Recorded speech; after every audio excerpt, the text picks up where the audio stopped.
If there's one thing I know for certain, it's that these are not normal times. None of this is normal.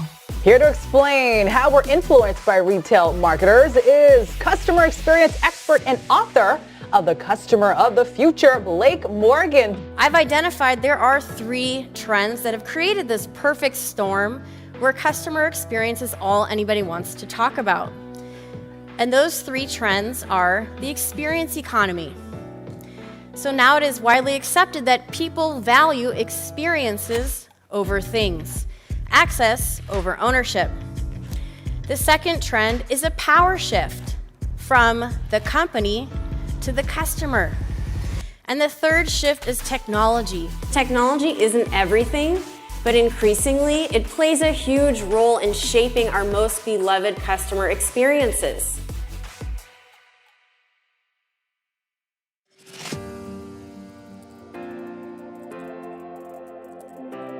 And the meeting was about customer service. And he had 30 executives sitting around a room, and he wanted to know how long it took for a customer to reach an agent in the call center. And we all know the holidays can be a crazy time, but he asked his head of service, we'll call him John.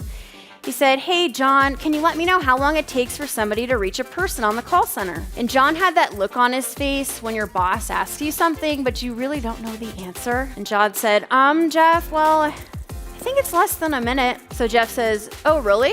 Okay, let's see." 1 minute passes by. Nobody answers the phone. 2 minutes pass by. No call center agent. 3 minutes pass by. Everyone is looking pretty uncomfortable, and the head of service is looking physically extremely uncomfortable. His face has turned a dark shade of beet red.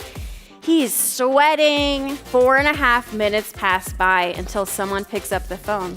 "Hello, this is Amazon customer service. How can I help you?" Jeff hangs up the phone. Shortly after this meeting, the head of service resigns. The point is, on what planet does the richest man in the world, the most recognizable CEO in the world, care that much about something so seemingly trivial as call center wait times?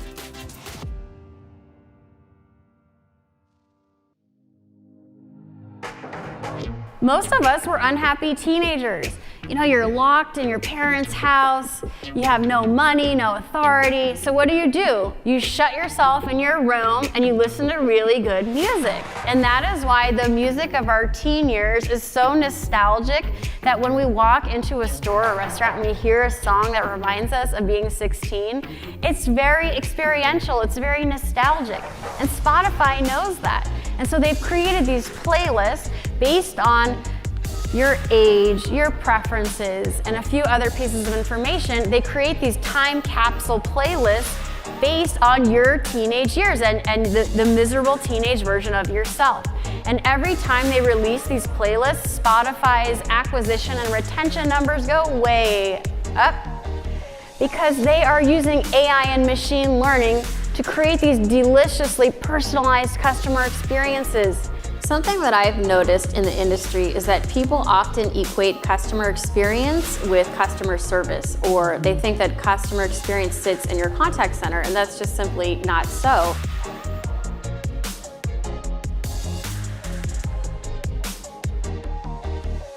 And Madonna told us, yes, we are living in a material world, and I'm a material girl. And so with all of this, we started to see this movement from that materialism and consumerism of the 80s, where you bought stuff to tell people who you were, to a new era of the experience economy, where now people prefer to spend their money on experiences over things.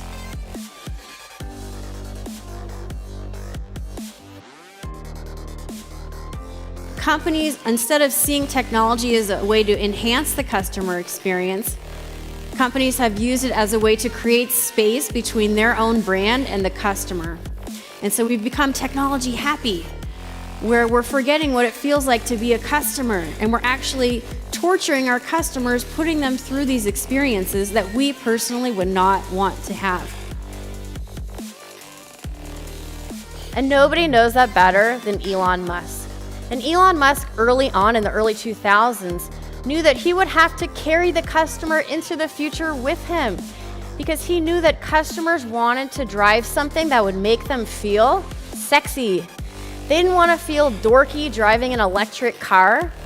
And so he set out to create something that drove as fast as a Porsche, as beautiful as a Ferrari, and that's what he did.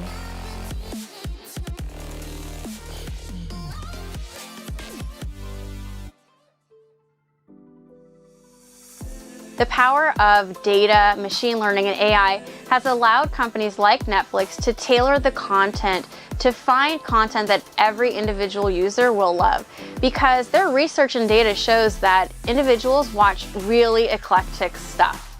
And that is the power of data, of AI, and machine learning to create this content that is so delicious and personal to the user.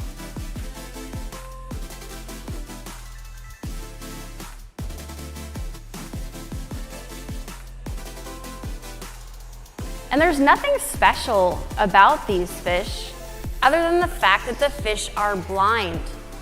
But what is incredible about these fish is that they were not always blind. They evolved over time to become blind. And so the blind cave fish, also called the Mexican tetrafish, is 15% more energy efficient than the eye-seeing fish. Those blind fish are more successful at navigating the difficult terrain of these dark caves because they were willing to evolve to become blind.